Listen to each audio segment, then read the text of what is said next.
Assalamualaikum warahmatullahi wabarakatuh. Perkenalkan, nama saya Monika Iheri, NIM B1D11920 dari kelas 2019A. Di sini saya ingin menjelaskan materi tentang pankreas. Yang pertama, anatomi pankreas. Pankreas terletak di perut bagian atas, belakang perut sebelah kanan, memiliki saluran yang berhubungan dengan duodenum dan empedu. Apa itu pankreas?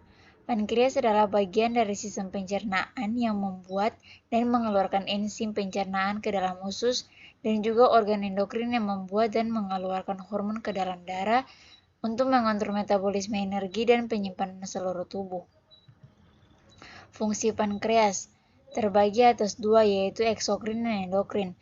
Kelenjar eksokrin ini yang membantu menghasilkan enzim penting untuk pencernaan.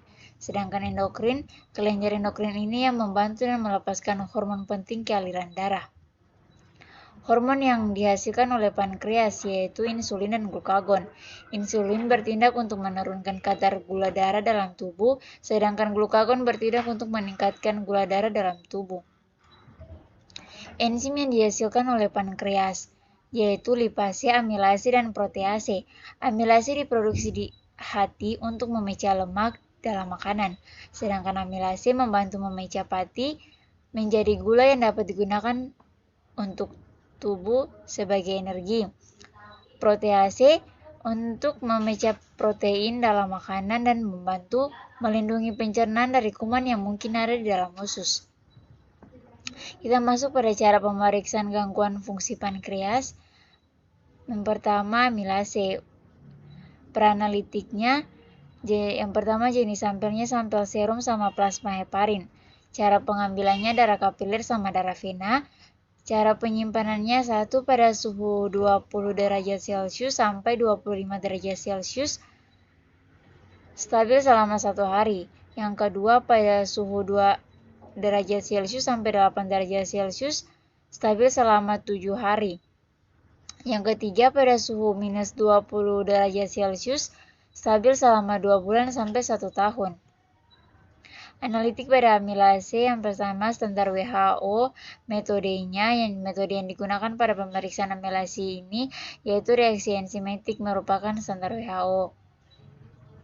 Pemeriksaan laboratorium pada amilase yang biasa digunakan yaitu metode kolorimetri enzimatik yang sering digunakan pada pemeriksaan amilase. Pasca analitiknya nilai rujuk pada metode enzimatik pada usia bayi baru lahir konvensionalnya 5-65, faktor konversinya 0,017, sedangkan satuan internasionalnya 0,09-1,11.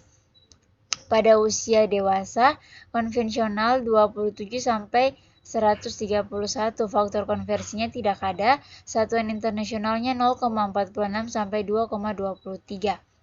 Pada usia 60-90 tahun, konvensionalnya 24-151, faktor konversinya tidak ada, satuan internasionalnya 0,41-2,57. Keterangannya peningkatan kadar amilase dapat terjadi pada pankreatitis akut. Yang kedua, penurunan kadar amilase dapat terjadi pada pankreatitis akut yang sudah pulih, hepatitis, sirosis hati, atau keracunan kehamilan. Pemeriksaan yang kedua yaitu lipase. Peranalitiknya jenis spesimen, serum, dan plasma heparin. Cara pengambilannya darah kapiler sama darah vena. Cara penyimpanannya 1 pada suhu 20 derajat Celcius sampai 25 derajat Celcius stabil selama 1 hari. 2 pada suhu 2 derajat Celcius sampai 8 derajat Celcius stabil selama 7 hari. Pada suhu minus 20 derajat Celcius stabil selama 2 bulan sampai 1 tahun.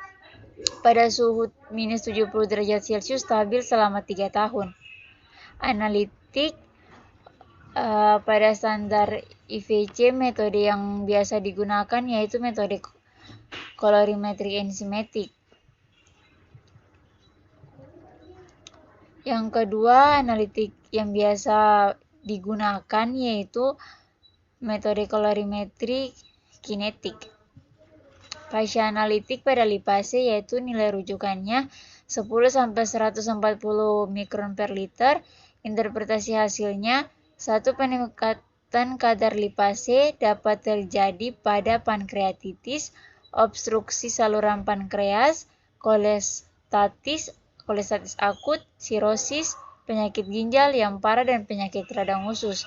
Yang kedua, pada pankreatitis, serum lipase akan meningkat. Peningkatan terjadi selama 36 jam dari onset. Yang ketiga, lipase dapat meningkat ketika kadar amilase dalam keadaan normal. Yang keempat, lipase bertahan lebih lama dalam serum dibandingkan amilase pada pasien pankreatitis. Yang kelima, nilai kritis lebih dari 500 mikron per liter. Sekian dari hasil pemaparan materi saya. Wassalamualaikum warahmatullahi wabarakatuh dan salam sejahtera untuk kita semua.